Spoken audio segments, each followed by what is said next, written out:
निरीह गाईटी भूल करिछि आ भूलर प्रायश्चित मध्य करुछि। दर्शक बंधु, आपण भाबुथिबे ए निरीह गाईर भूल कौन? अन्य जनकु देबा समय रे सिंहरे प्रथमे मालिक को शक्त धक्का देला और तांकर जीवन चलीगला। सेबेठु ए पर्यंत से मने मने मालिक को भारी खोजुछि। ए दृश्य होछि बालेश्वर जिला रेमुणा ब्लॉक खुसाली खंजा गाँव। गला 13 दिन धरी एक कालिकाई निश्चल होई पड़ी रहिछि। पेटकू दाना गंडी जाउनी कि तंटीरे पानी मुंदाए बसुनी। शरीर झड़ी गलानी, छिड़ा हेबाकू आ बल पाउनी। थरुछि देह, किंतु आखिरु थमुनी लुह। ए लुह कौनसी रोगर नुह, बरम एहा हेउछि निजर प्रिय मालिक को हराइबार अनुताप। घटनाटी थिला गत एप्रिल 12 तारिखर। खोसाली खंजा गाँवर रामचंद्र महाराणा निज हाथ में बढ़ाई ए गाईटी को अन्य जन को पालिबा पई हस्तांतर करथिले। हुएत मालिकंक घर छाड़ी जीवार दुख बा अजणा भୟରେ गाईटी हठात अणायत होई रामचंद्र को एक शक्त धक्का देइथिला। सेही धक्कारे रामचंद्र पाखरे थिबा एक ड्रेन भितरे पड़ी जाइथिले। मुंडरे गभीर आघात लागिला एवं शेषरे डाक्तरखाना रे साखी बुझीदेले।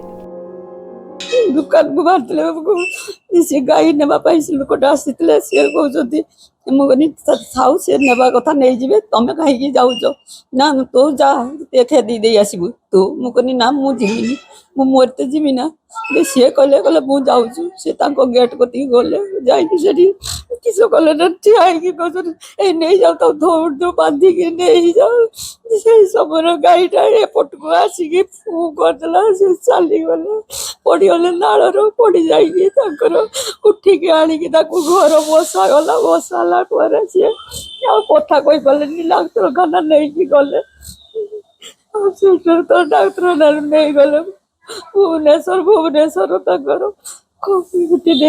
चली गले कहले कहले गाईटा गोटे दिंतु आम घर गोटे रखा आओ ठीक अच्छे सी तो पालुच्च पाले तेणु एटी रही से भी रही नहीं तेणु गोटे दिव तेणु माँ कहला माँ गोटे गाई देले से देला से बाबा कौन है ना से बाहर दुकान बाहर जो दुकान बाहर से कौन गाई नहीं जाऊला बाबा बाहर को देखले गाईटा से छिड़ा है आपको जमी छिड़ा है बाबा पछ पचे गले से छिड़ा जस्ट छिड़ा देखुं आम गाईटा कहीं छिड़ा है देखा जाऊनी कहीं आपको जाइए से गाई धरते दौड़ीटा से दौड़े से लोक हाथ फिटिगला फिटला से आम घर आड़ को आसला जहाँफल से बाबा से आगे पड़गले से पड़े तले बाजिला बाजिले से ड्रेन पड़गले ड्रेन पड़ला आम नहीं गलु हस्पिटाल हस्पिटाल नहीं गलु मृत्यु गलु। मालिक चलीगले सत, किंतु सेबेठारु गाईटी जेमिति निजको अपराधी भाबी शास्ति देवा आरंभ करिछि।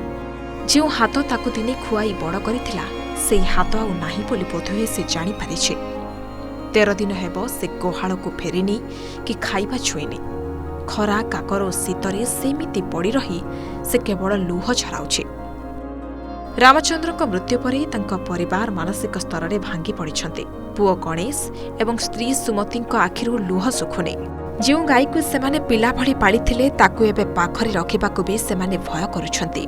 अनेपटे जे गाईटी को नेबाकु चाहुतिले से मध्य एबे पछकु घुंची जाइछन्ति। ना मु जहाँ अनुमान करुच्ची पशु हेले भी पश्चाताप करुच्ची ता देहरे पश्चातापर गुण आम जहाँ मनीष भाया उपलब्धि करुचु।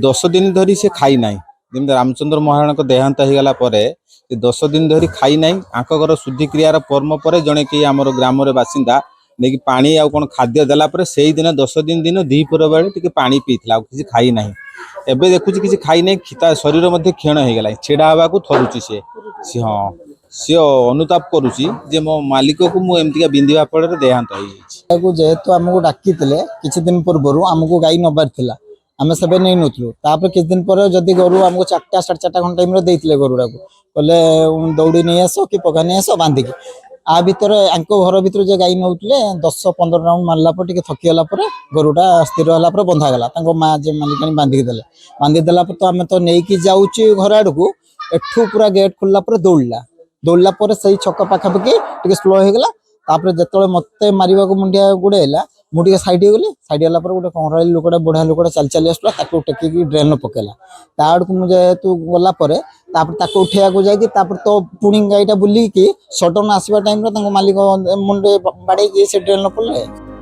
ଆଜିର ଦୁନିଆରେ ଯେଉଁଠି ମଣିଷ ରକ୍ତ ସମ୍ପର୍କକୁ ଭୁଲି ଅପରାଧ କରି ବୁଲୁଛି ସେଠାରେ ଏହି ମୂକ ପ୍ରାଣୀଟି ଅନୁତାପର ଏକ ଅନନ୍ୟ ଉଦାହରଣ ସୃଷ୍ଟି କରିଛି। ବାସ୍ତବରେ ପଶୁର ଭକ୍ତି ଓ ଅନୁତାପ ଆଗରେ ଆଜି ମଣିଷର ଅହଙ୍କାର ହାର ମାନିଛି। ପଶୁ ହେଲେ ବି ସେ ପଶ୍ଚାତାପ କରୁଛି। ଯେଉଁ ସ୍ନେହ ମମତାର ପଘାରେ ପୁରା ପରିବାର ତାକୁ ବାନ୍ଧି ରଖିଥିଲା, କେମିତି ଦୂରେଇଥାନ୍ତା ସେ? ସେଇପାଇଁ ତ ସେ ଫେରିବାକୁ ଚେଷ୍ଟା କରୁଥିବା ବେଳେ ଘଟିଗଲା ଅଘଟଣ। ହେଲେ 13 ଦିନ ଧରି ଅନୁତପ୍ତର ଧାସରେ ତାତୁଛି ଗାଈଟି। ନା ଗୁହାଳକୁ ଫେରୁଛି, ନା ମୁହଁକୁ ନେଉଛି ଦାନା ପାଣି। ବାଲେଶ୍ୱରରୁ ଚନ୍ଦ୍ରକାନ୍ତ ଜେନା।